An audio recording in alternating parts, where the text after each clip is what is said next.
Inuagata no Sahai is still my name, and you are especially welcome to this segment of the program.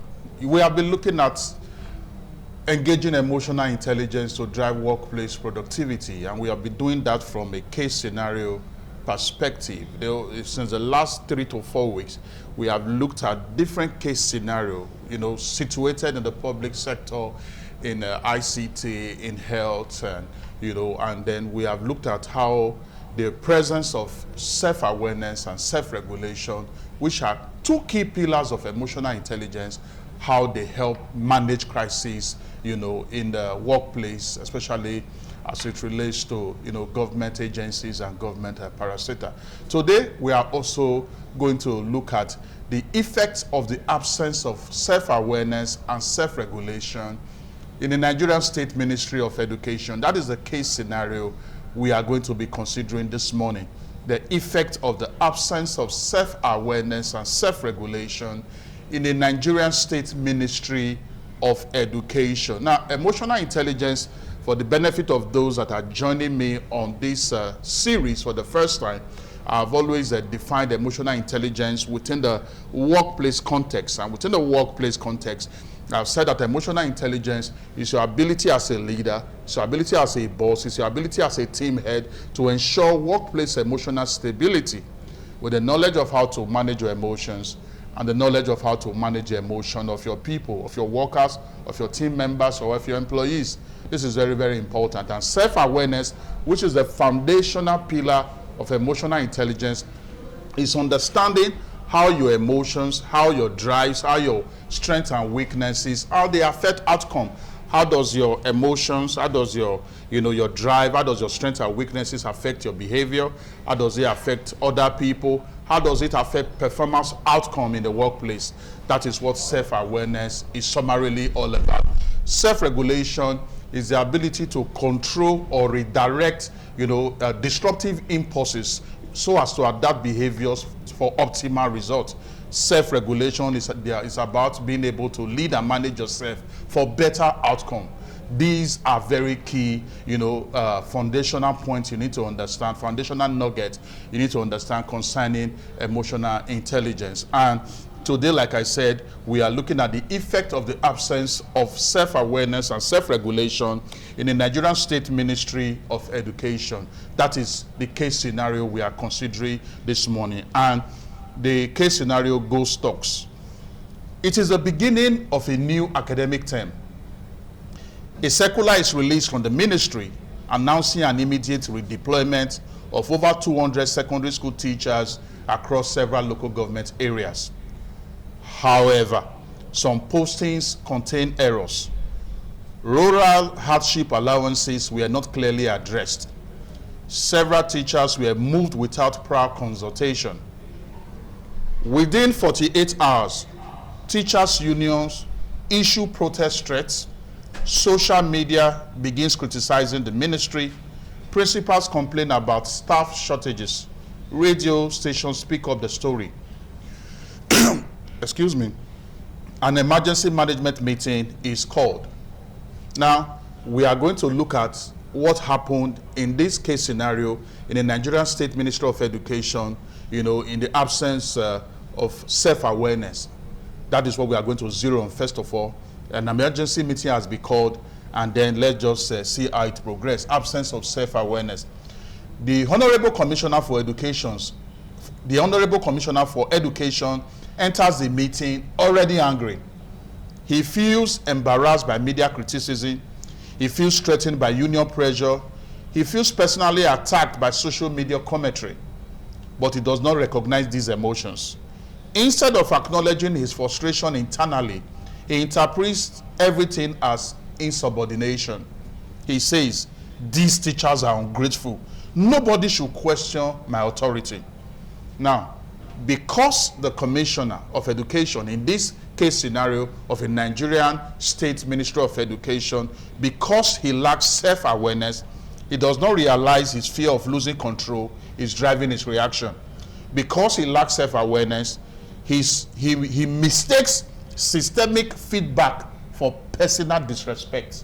These are, all functions of him lacking self-awareness. I will take that again. Because he lacks self-awareness, he does not realize his fear of losing control is driving his reaction. Because he lacks self-awareness, he mistakes systemic feedback for personal disrespect. Then let's see what the absence of self-regulation is also, causing in this case scenario. Absence of self-regulation. His emotions, that is the Commissioner of Education in this case scenario, his emotions spills over. He publicly blames the permanent secretary. He accuses directors of incompetence. He threatens disciplinary action. He orders the circular to stand without any amendment. The atmosphere becomes tense. Senior officers go silent, and that silence is not golden. That kind of silence is not golden, because that silence is as a result of a situation where the environment becomes psychologically unsafe. And when your team members become silent, in such a situation, that silence is not golden. The atmosphere becomes tense. Senior officers go silent. No one offers corrective input. Staff feels humiliated. Now, within days, teachers embark on a warning strike. Students are sent home. The issue escalates to the governor's office. Media criticism intensifies. What began as an administrative error becomes a political crisis due to the absence of emotional intelligence components of self-awareness and self-regulation. This is what lack of emotional intelligence can cause. Simple matters that could be managed easily will escalate into very, destructive situation. Let's move forward. What would have happened if self-awareness and self-regulation were present in this situation? Obviously, the outcome of the scenario will be very different, seriously different. Now, if self-awareness were present, before reacting, the commissioner will recognize, I feel embarrassed by the backlash. I am under pressure. My frustration is about reputation, not rebellion. Now, that is self-awareness, if self-awareness were present.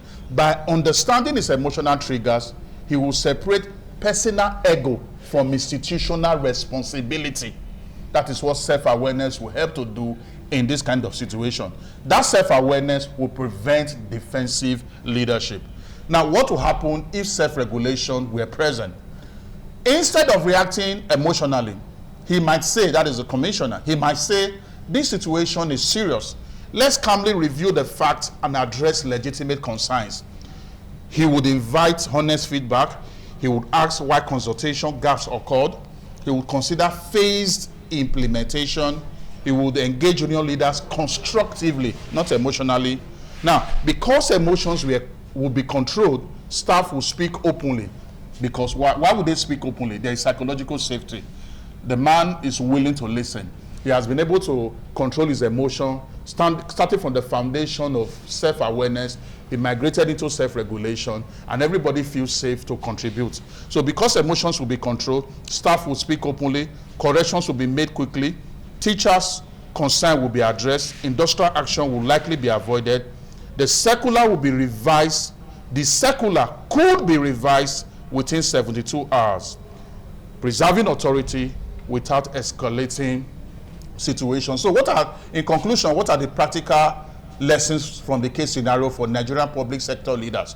One, absence of self-awareness turns feedback into personal attack. Absence of self-awareness turns feedback into personal attack.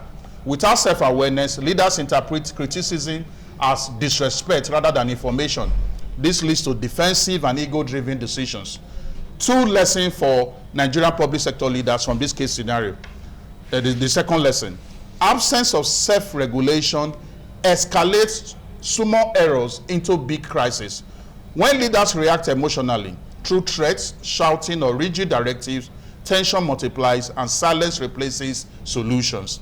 Then the third lesson, emotional intelligence protects institutional stability. In Nigeria's public sector institutions, where pressure from unions, media, and political stakeholders is constant, emotional intelligence prevents avoidable crisis. I'll take that again. Emotional intelligence protects institutional stability. In Nigeria's public institutions, where pressure from unions, media, and political stakeholders is constant, emotional intelligence prevents avoidable crisis. The final takeaway, when self-awareness is missing, leaders misread situations. When self-regulation is missing, leaders overreact.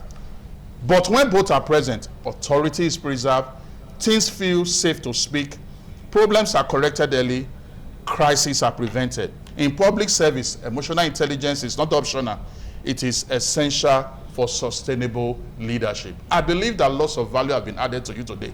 I want you as a leader, especially in the public sector space, to take building emotional intelligence capacity very serious, starting with the foundation of self-awareness and self-regulation. It will help you to become a better leader. I'll be seeing you next week, Wednesday. And when I return, I will say, remain amiable. Inuagata no sahai. Your day is so blessed. Thank you.